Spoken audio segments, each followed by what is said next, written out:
Well, good afternoon, everyone, or good morning, or good evening, depending on where you are. My name is Bill Anderson, and we are coming live from the Costa del Sol. It's a beautiful sunny day today, if a bit on the windy side, but it's living up to its name today, the Costa del Sol.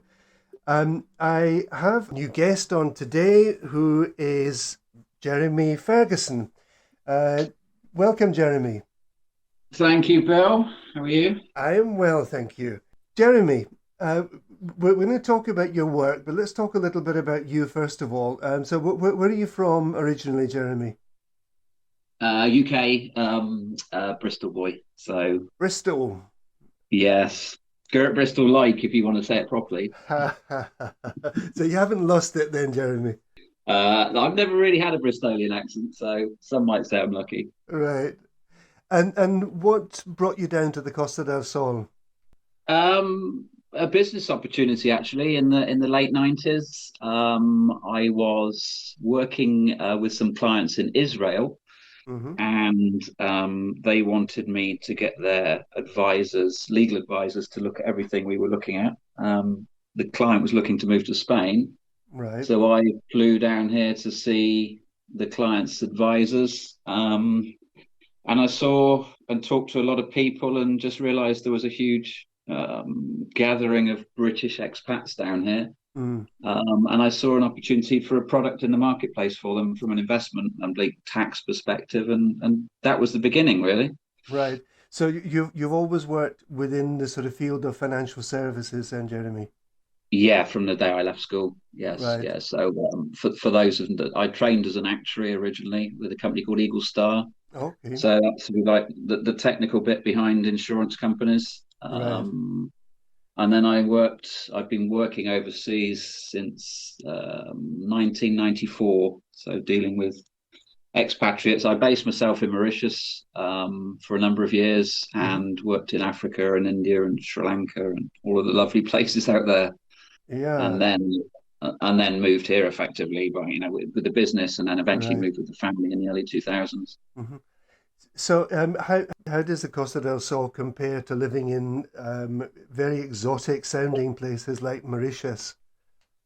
Um, the problem with something like Mauritius is you get island fever. So if you speak to anyone typically from the Channel Islands and the Isle of Man, they all have a very similar opinion. They're very small towns, Right. particularly when you're working in the expat world. So it it's very similar because I see the Costa del Sol as those small towns, be it Estepona, San Pedro, Sotogrande. There's all the small collections Sure. by the beach, obviously lovely weather, nice food. So not dissimilar, but just a lot closer to home, really, or to family, I should say. Yeah, I've spoken to a number of people who either are living or have lived on islands, and they have mainly come to this point where they say, "Yeah, it's been great, but we need to get our feet back on sort of mainland again." I think this feeling of isolation for some people is quite difficult, isn't it? Yeah, I think I always called it island fever. If you Mhm. can, I was very fortunate in the sense I was traveling a lot. Um, and so, you don't have that feeling of being stuck somewhere. It is very much I wouldn't say placebo effect, but it's something that's in the back of the mind that when you are on an island, you feel a little trapped. Yeah, Because the reality is, if you live in the UK, that's a very big island. sure. Just a different perception and feeling. But yeah, they tend to be small places, and you feel that you know every square inch within no time. Yeah. But yeah, I think it's nice to do for a while. I think, but again, with these sorts of things, grass is always greener. I do miss it sometimes. Yeah, sure. Oh, you can always go back on holiday. Yeah, I've done that a few times, but Is it's it not funny when you live somewhere, it sort of ruins it as a holiday destination, which is really? It just doesn't feel the same as the sort of first experience of it. no, no, it is unusual. Uh, It's unusual. Now, Um, you have another, well, you have a hobby, don't you, Jeremy? In fact, I saw one of them, a small red vehicle. right. Yeah, I'm what's commonly known as a petrol head. So I love Right. my main passion is motor racing. Right. So from my early teens, I started racing go-karts in the British Championships and then moved on to the Europeans and tried to make it professionally, really, as a racing driver. I never managed that. But ever since I've raced, I've never missed a season since I was 12 years old. Right. So been really fortunate. I've raced, I won't say all over the world, but in many different continents and at most of the big Grand Prix circuits, and I still do. So Right. uh, privileged in that sense, Right. and still. I have to say, I don't know very much about motor racing. I just commented on the last show that I don't have TV. So I kind of have, a lot of the world has ceased to exist outside of my little finca, you know?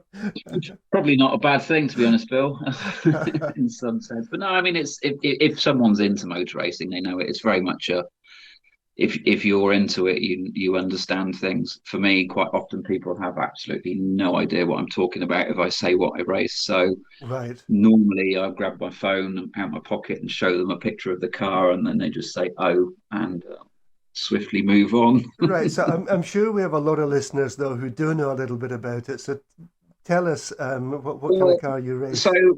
I race what they call a Le Mans prototype. So if anyone's seen any of the adverts and things for the Le Mans 24 hours, they'll see the big Audis. They're big, closed cockpit Hmm. sports prototypes. They're incredibly fast. So I raced one of those in the Le Mans Michelin Cup, which is, if you like, a mini series that goes around Europe. Okay. Um, and the races are some of the races 2 hours, and some we do are 4 or 6 hours long. So I'll have a teammate or two, possibly, depending on the length of the race. Right. We have driver changes, so it's endurance racing really, and at Okay. all the circuits that people will say Silverstone and Barcelona and Austria, etc. We'll race at all the big circuits. Uh-huh.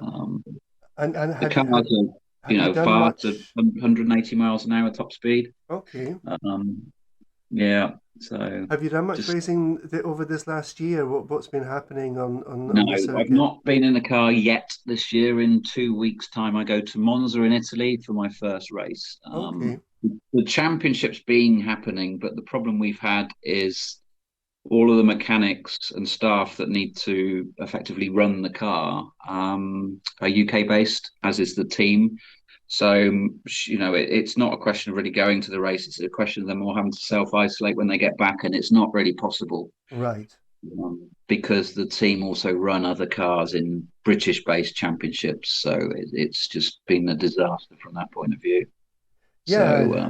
I suppose we don't think about that. Most of us, I think, I want to go back to the UK for a holiday and we're going to self-isolate and these kind of things. But, I guess that there are some major impacts on, as you say, for example, motorsports. yeah, I mean, it's an interesting thing. I mean, we've been racing in Europe for probably the last 15 years Hmm. with a UK based team. And COVID's thrown up one load of things, and then subsequently Brexit's thrown up others. We're transporting, or the team are, very expensive cars around Europe. And Right. when you come into Europe from the UK now, you have to effectively pay either a deposit or an insurance, if you like, for if you like the return of the goods. So there's Oh, all sorts of no. expenses that have been incurred that we didn't have before. Right. And That's that's just something no one ever thought about. I think so. It's impacted that side of my life, the Brexit situation, it and seems like COVID. I mean, we're all familiar with what's happened with COVID. sure, sure. Hopefully, light at the end of the tunnel soon. So But it's been this awful combination, hasn't it, of COVID and Brexit, and sometimes it's hard to know what's one thing and what's the other. But Brexit just seems to be the gift that keeps giving, doesn't it? There's always something else that we find out about it. yeah, I know you've used that expression before when we've been talking, and it is very relevant because I think most people have experienced things that we didn't really think about. So I'm unaware of whether it's lack of planning and we just weren't told or what the reasons are. But just getting that courier package arriving from the UK, we've had gifts sent over for the children from family, and all of a sudden there's a guy at the door courier company asking me for money to receive goods Yeah, um, yeah, that were gifts. That's quite an annoyance, I think, and that's affected the way a lot of people will purchase goods here. I know a lot of my clients will be now using Amazon.es, not the UK version, and sure. trying to buy goods in Germany instead of the UK. So it's yeah, the gift that keeps on giving, as you say. That's Yeah, all sorts of the things. problem is it never seems to give any good things at the moment. Yeah, I've heard of a lot of people who have had, especially I think probably around Christmas, which may have been the first time that this was really hitting us, um, or just into the new year, and people have ended up with big import duties into Spain from the UK, and of course we've not been used to that, have we? I mean, no, we've all been, if you like, within the European Union for so many years. Hmm. This is completely foreign to most of us. Yeah. So it's a learning process, and I guess we've become all very blasé in the sense that life was so easy before, and now there are things that are starting to change. That's right. And I mean, lorry Um, drivers having their ham sandwiches confiscated when they cross the channel. I know. I've heard stories of people having food taken off them coming out of the Morrison shop in At Gibraltar, and Gibraltar, yeah. yeah, I know it goes on, doesn't it? Yeah, It's, well, I know. I mean, we never went often to Gibraltar. We like Gibraltar, but we would go a couple of times a year, and it usually was for kind of treats from mhm. Morrison's, you know. It's kind of taken away the purpose of going down there. There's a lot of stuff you can't bring back. Yeah, I know. I mean, the other thing, I'm sure many of the listeners shop in overseas supermarket or Iceland, as it's Yeah, known in some places. And I was shocked because I do go there for my Marmite and a few other things right.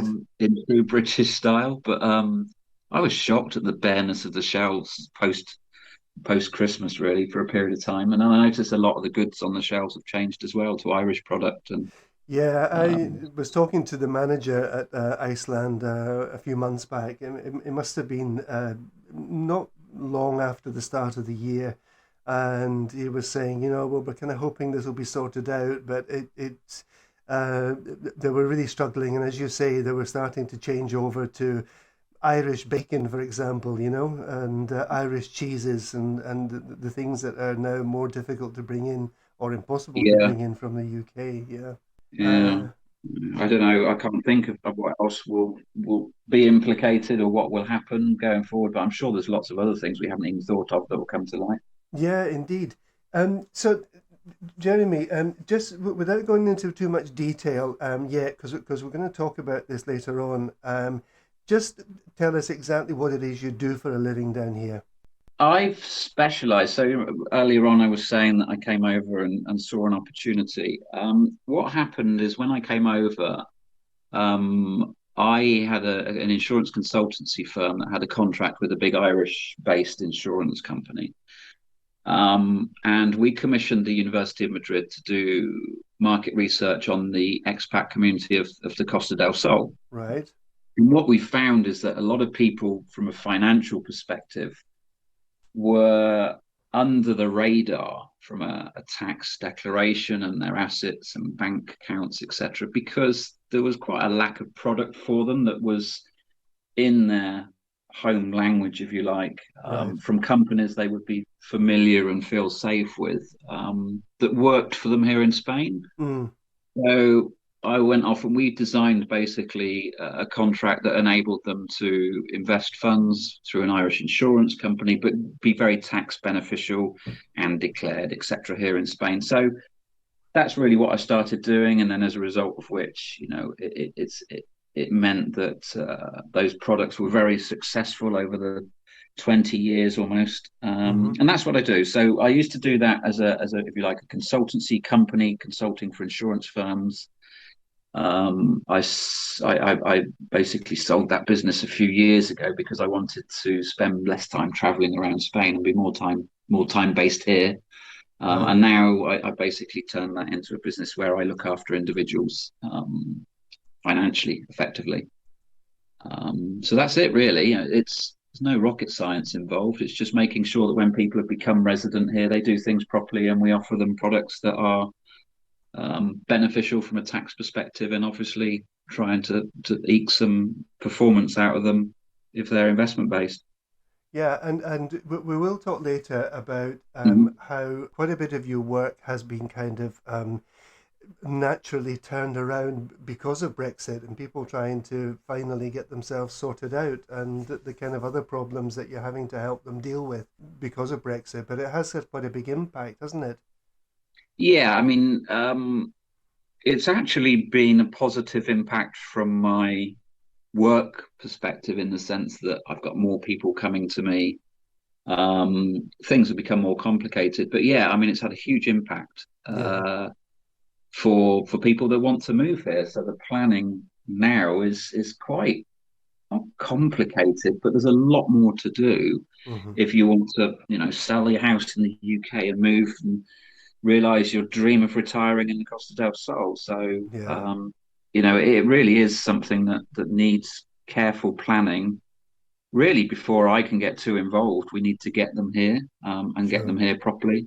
Mm, And so I work with other companies closely where I held their hand through the whole process. So that's why I say it's positive from a business point of view, because people do need a lot more assistance, if you like, to do things properly. Because it's a bit daunting, I think, if you're used to the UK, hmm. understand things, and all of a sudden you've got all of these new hoops to jump through. So Absolutely. We were talking last night on our local live stream about well, new residents coming over here. And for a couple, they're having to demonstrate something around 32,000 a year passive income, aren't they? very much so, yeah. So I mean, the whole process is, you have to start the thing off at a Spanish embassy in the UK. And part of that application process typically is what we call non-lucrative visas, Mm, is proving your financial well-being and the fact that you can look after yourself. sure. And as a third country national, those requirements are roughly quadruple what they used to be from Yeah, an individual. And then, of course, if you've got a spouse, that's where that figure comes from that you were talking about. So yeah. that's a bare minimum. Um, so It it's going to stop quite a few people coming here. Is the bottom it's line. quite People have got scary actually because I know hundreds of families, and I'm talking about Spanish families here, who don't have 32,000 a year of income. And you're talking about a large sum of money here. So yeah, it's going to change the profile, isn't it, of the people who are able to come and live here? yeah. I mean, there's yeah. Over the years, I've been involved with some of the bowls clubs on the coast, and forgive me, I forget, but there are some holiday parks inland a little where people live in what I call mobile homes, Yeah, static homes, I should say. And a lot of those people have moved here, and they really live off their joint UK state pension income, sure. and it's enough for them. They can afford to do that. Hmm. But if that was a couple now applying, they wouldn't reach that level of income between them. No, no. Um, so yeah, it's the the profile of the client, if you like, moving here will change. Unfortunately, it has to. Yeah, So yeah, it's a difficult one because people book phone calls with me for initial chats. They've been introduced to be my existing clients and speak to Jeremy, and quite often I'm having to tell people, I'm sorry, but you can't afford to move here. right, right. Okay, Because, Jeremy, we're going to take a short break, okay, and that we have to have something to do with money here, and so we've got Liza Minnelli. Welcome back. You're listening to Expat Radio. I'm Bill Anderson, and we're coming live from the Costa del Sol with my guest today, Jeremy Ferguson, who is an independent financial advisor, and we've been talking about some of the issues that have happened since COVID and Brexit. And we're going to talk a little bit more about the whole sort of financial sector down here. Jeremy, uh, mm, um, you and I talking right now is like the start of a joke. A politician and a financial advisor walk into a bar because um, neither politicians in Spain nor financial advisors have a very good reputation, do they? no, We're the butt of jokes. So, is that reputation, do you think, deserved? Yeah, 100%. From Sounds a my very point of simple view, answer.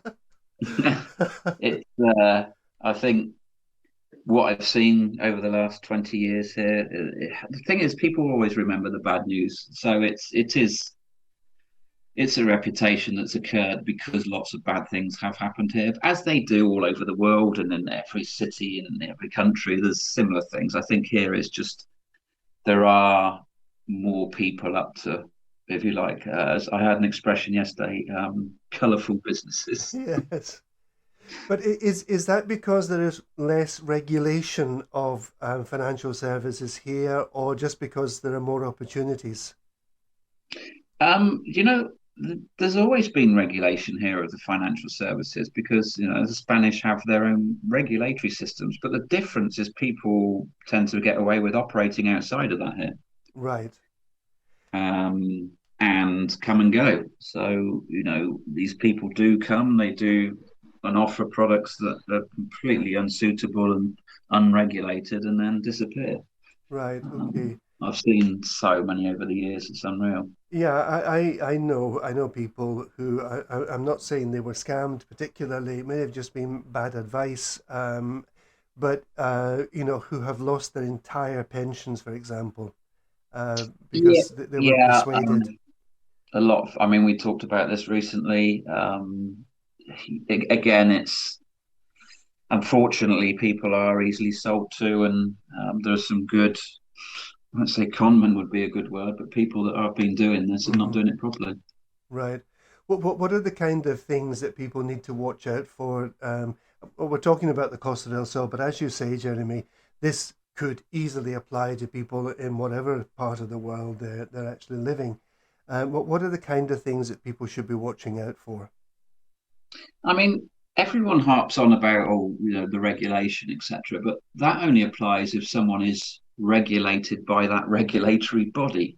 It's a bit of a Okay. tongue twister there, but if someone's operating it, so the first thing is to check that people are working within that framework, because typically that will mean there's professional indemnity insurance in place for bad advice. It means you could challenge the advice and go somewhere, and they would work within those regulatory standards. Right. So I always think, nowadays with the modern world of technology at your fingertips, um, just the old, caveat emptor, let the buyer beware, but just do some homework when you meet someone, no matter how nice they are and how plaudable their story, if you like. Go off Hmm. and do some research. Look for second opinions. It's always, my advice. Hmm. Even when people meet me, I say, go off and speak to others. Right. Look at our website. Look at, go to the regulatory site. Here's the address, and you can check that we're registered, Hmm. etc. So, So but it's yeah. easier said than done, Bill, to be honest, because some clients older, less tech savvy, and more trustworthy, Mm. or trustworthy worthy of other people, can very often be easily sucked in. Yeah, and I suppose I always work on the principle that if something sounds too good, it probably too good to be true. It probably is too good to be true. Yeah, I mean, the problem is, in I always say to people, there's two things that typically drive people with investments, and that would include their pension pot Right. in a way, is greed or fear. And if someone's a little, driven by greed, and someone offers them an incredibly out or unrealistic return, the greed drives them to take that decision to do it. Uh-huh. 99% of what I do is driven by fear for people. So protecting the money they've got is primary concern. And then, if we can improve things a little, it's just a little with, treading very carefully all the Hmm. way. Um, but greed's a terrible thing to help people make bad decisions. Yeah, sure. How much do you think is there a kind of balance between how much is just bad advice and how much actual scamming is going on within people who claim to be working in financial services? Wow. I could only hazard a guess, but I mean, certainly a lot less nowadays than it used to be. Right. So the marketplace is improving. Um, I honestly, but I would hate to put a figure on it, but Yeah. for probably, I just don't know. I mean, No, you no. only need one boiler room to pop up on the Costa del Sol, and all of a sudden it's back, and they're selling on the phone, and people Right. are falling victims. But it seems quieter at the moment. I have to say, I'm coming across a lot less. I Right. think people are also a lot more aware because of we're talking about it, for example. Sure. It's become more widely publicised. And as you say, it's much easier now to check up on people that you are or that approach you, or that you approach about financial advice. There are so many places we can look for them on the internet. Um, we can even put something on our Facebook saying, "I'm thinking about dealing with this person. Anybody got any advice?" Yeah. Yeah, I think the certainly the power of Facebook groups on the Costa del Sol is gone from not a lot to a huge amount. You take Anne Hernandez recently, for example. Her expat group is as powerful. She was awarded in the honors list recently for her work with on that front. Sure. So Yeah. um, the power of being able to ask to, if you like, the open public, has Hmm. anyone ever heard of this person and are they any good, is really, really good because you cannot get away from the public domain anymore if you do something that's not right. People find out very easily, and the word spreads very easily as well. That's very different to 15 years ago, for example. Absolutely. Yeah. Yeah. So, where would most of your clients come from, Jeremy? Will they find you just randomly on social media, on the internet, or do a lot come from recommendation? Combination, to be honest. I think there's spinning plates. I meet people personally. People are referred to me from existing clients.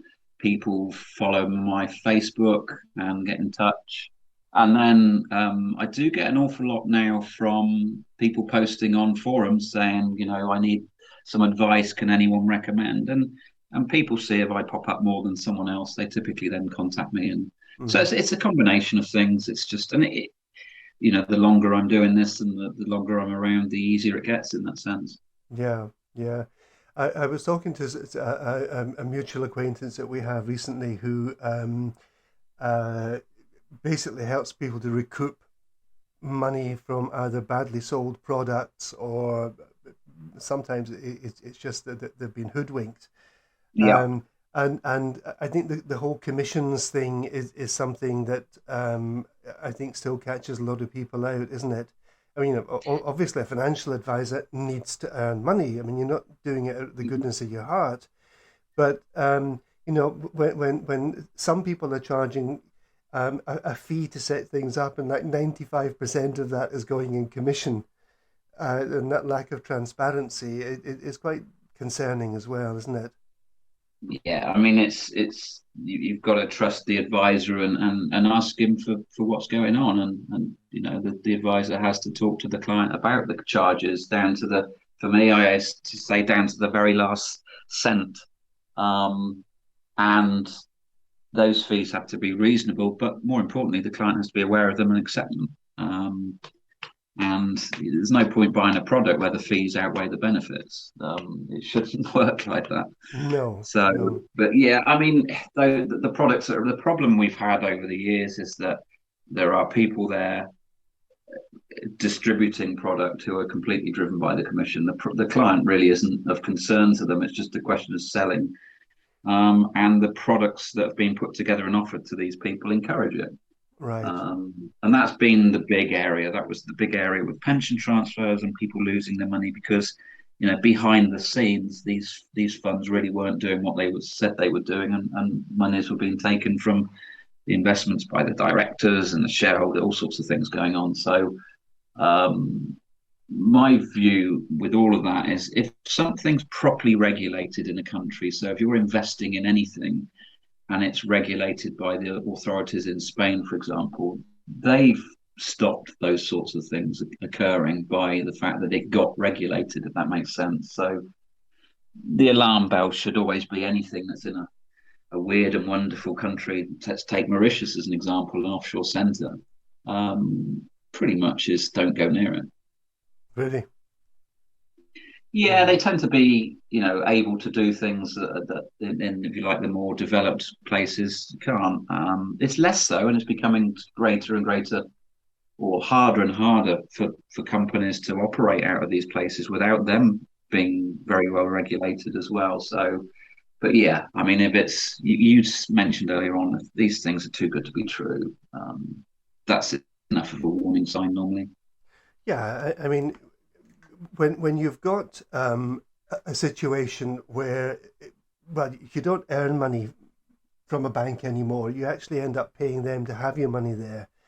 And so somebody says, you're going to get 25% return in 2 years.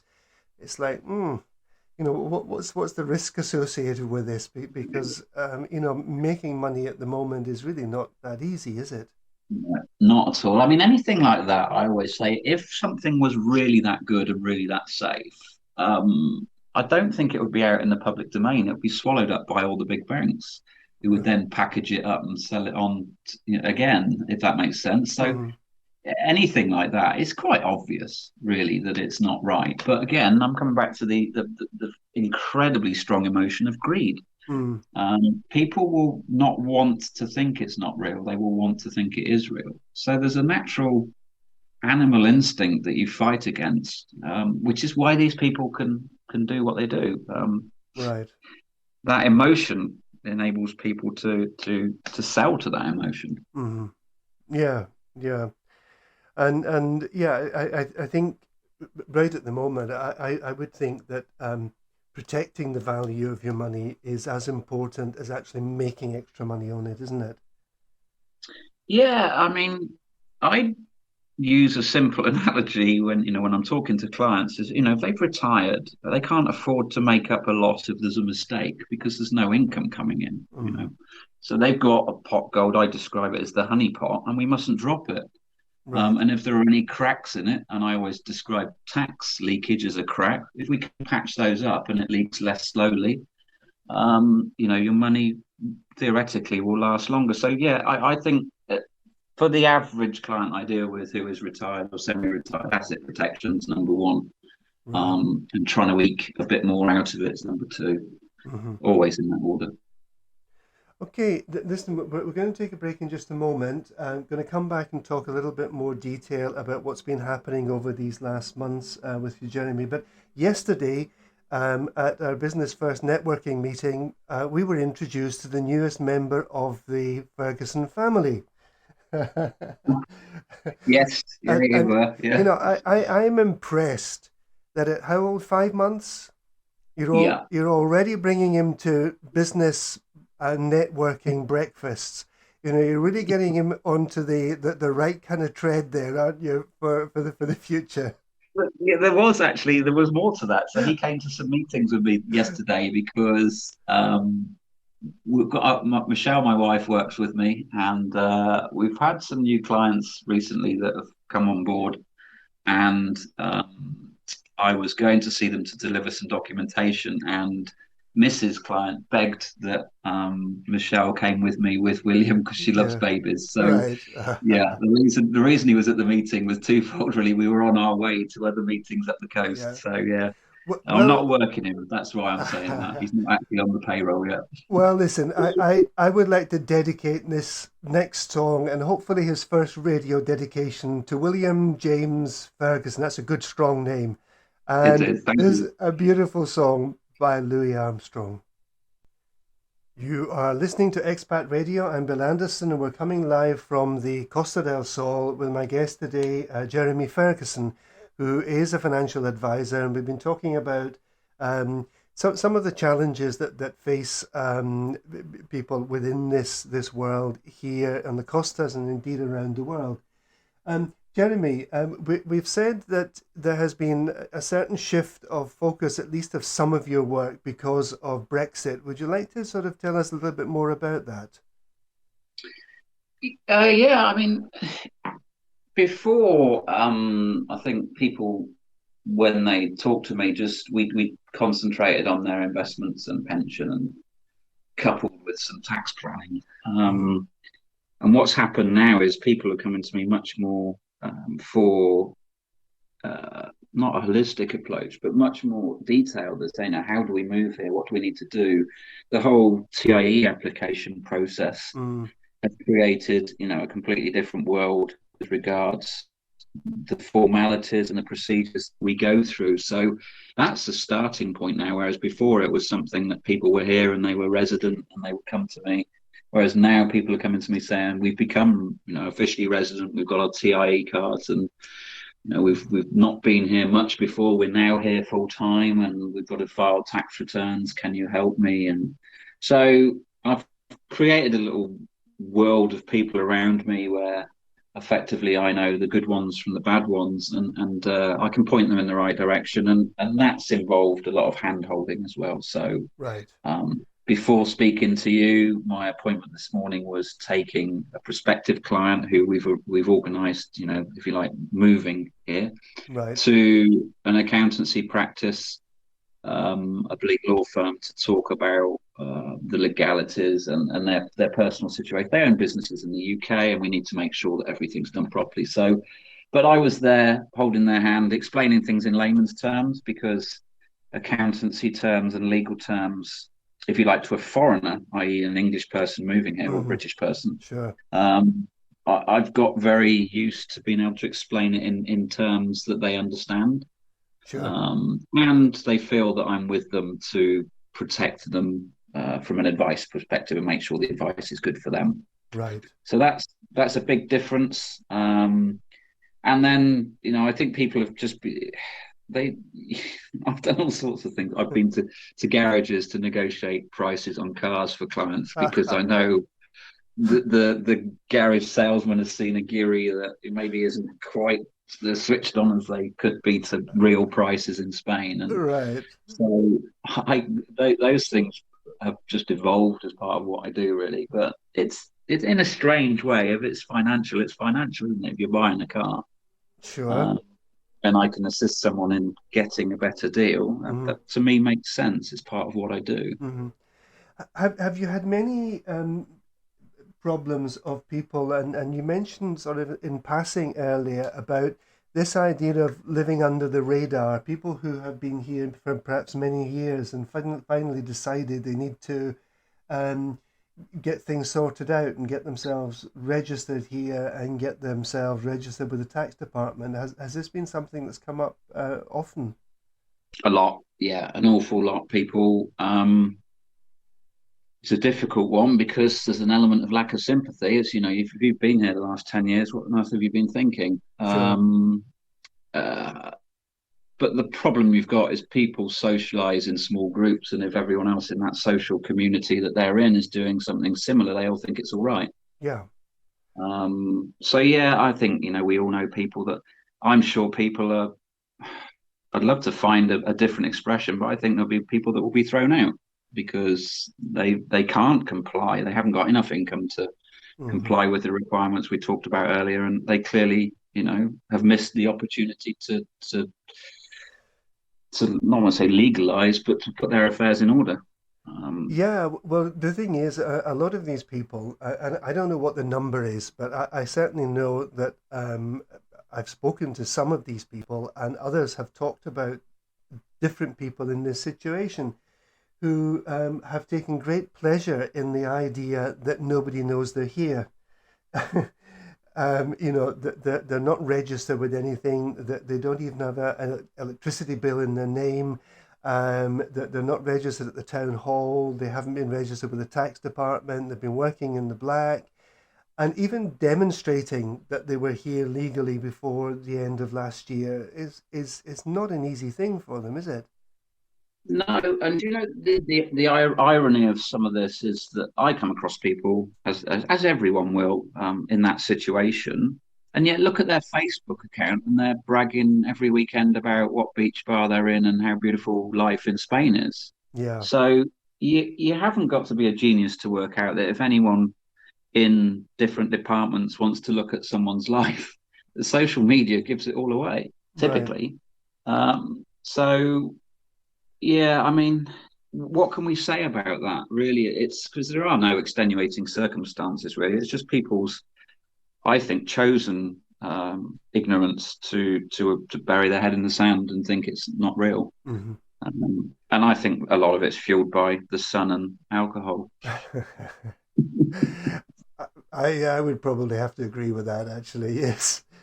Mm. If somebody, I don't know if you know the answer to this, if somebody has been here but hadn't previously registered and then uses whatever it is to demonstrate that they've been here before December 2020, um, will the tax department start to chase them up once they demonstrate that they've actually been living in Spain for the last 10 years? Million dollar question, Bill. I don't know. Right, But I think if they're looking to increase revenue income, it would make sense they would. right. I know what I would be doing if I was in that department. Uh, And people were registering and saying that I have been here, and then you look at your records and it doesn't marry up. So, I mean, it's logical, isn't it, that yeah, they probably will. I can never say because I don't know from the inside, but it just I always think these things. Just look at it logically. It's people that are saying they live in Portugal, for example, and then you see every weekend they're posting that they're in a bar in Marbella and saying, "I love my home." yeah. Um, Uh, it makes sense that if they were looked at, they would use, let's say the authorities would be able to use that as proof. yeah. Um, And let's be honest, bureaucracy in Spain might be slow and complicated, but not when it comes to the tax department. They are super efficient, aren't they? yeah, my experience to date has been that, yeah. Things are bureaucratic and slow, and very often it's even the case within the departments. But uh, they know what they're doing. I mean, they're clever people working in these businesses, as I call it. Yeah. So yeah, I just think with anything, don't ever assume. Always make sure you Hmm. know, and deal with it accordingly. And some people can't. So Hmm. unfortunately, there will be some leftovers from the Brexit effect for Yeah. people that live here and aren't going to be able to continue to. I think. Sure. Um, Well, I think that's probably the harsh reality, although none of us yeah, want to say it. we have to wait and see what happens there. But We okay, do, Jeremy, you know. our time is actually running out. So what I want you just to do is to give people some general advice on what they should be doing with regards to their finances. If they've never spoken to anyone before about this, what is the advice you would be giving people?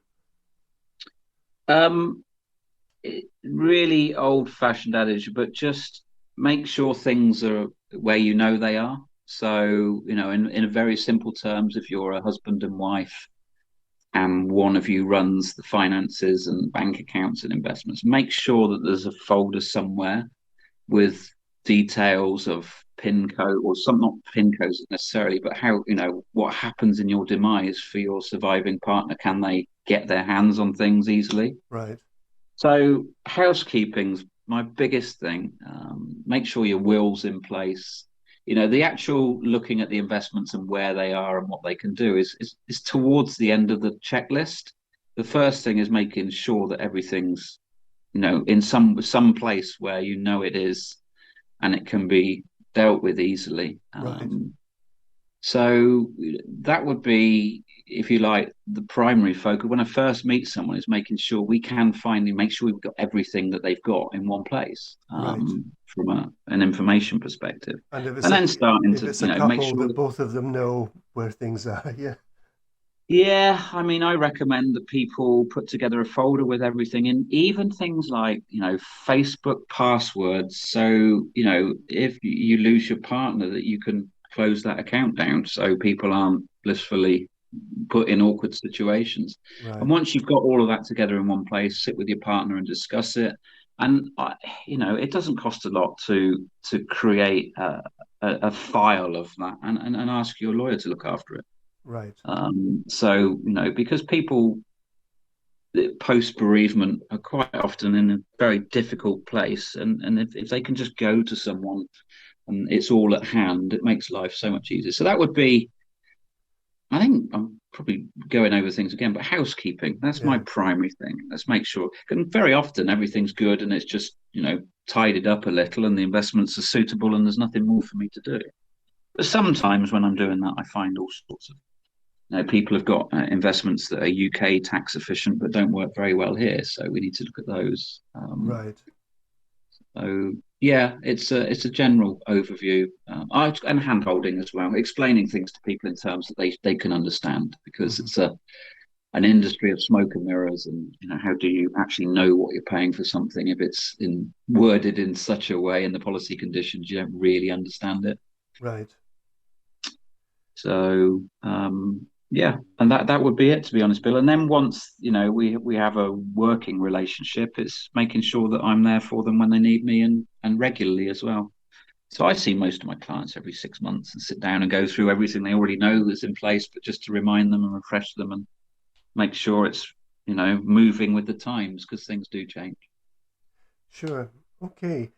Jeremy, time has gone. I found this very interesting, and you're a man with a lot of experience in this field. Um, when I will make your website available to people if they're interested in contacting you. I'll get that organized for you. Okay. But Thank you very much. thank you very much for joining me today. As I say, I found this really some of the very simple advice. I think I need to take that to heart too. The housekeeping, Yeah, I yeah, think good. is really valuable. I Okay. wish you a very good weekend and a good trip to. Is it? Did you say it was Monza, Italy? Yeah, and hopefully it's in a couple of weeks. Yeah, so Okay, hopefully, yeah, I mean it's all in place. So I'm certainly not going to say what an actor would say to another actor. Come back break a safe. leg.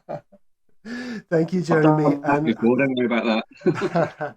have a lovely weekend. Yeah, and you, Bill. Nice to speak to And you. we'll We'll see you speak to you soon. Yeah? again soon. And we're going to go out with something from Queen.